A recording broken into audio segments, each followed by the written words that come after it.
This morning I have a message that certainly is appropriate, and I need you to start out by framing something in your mind. I want to set a context for this, and I want you each one to think in your mind of the last time you were amazed by something.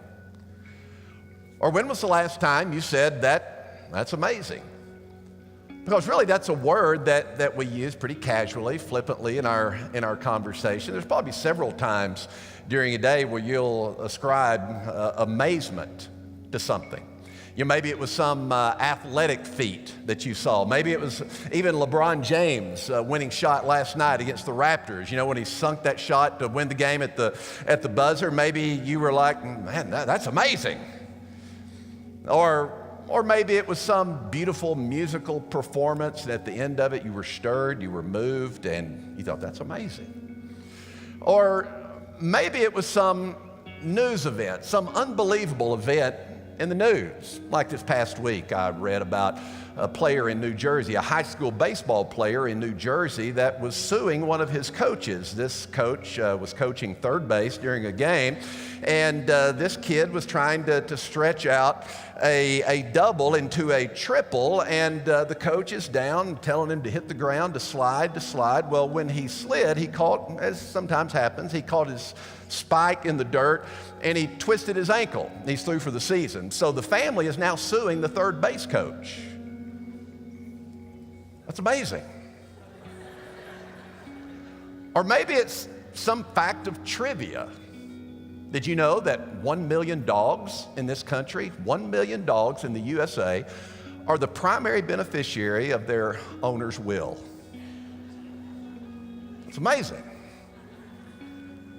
All kinds of things capture our attention, and we say, that's amazing.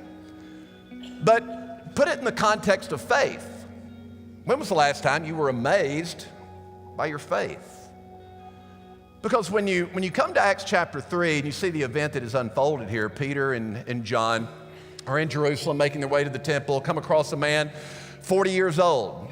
We find out in Acts chapter 4, that's just a sidebar note, but we know that he's 40 years old, been lame, the text says, since his mother's womb. He's miraculously healed.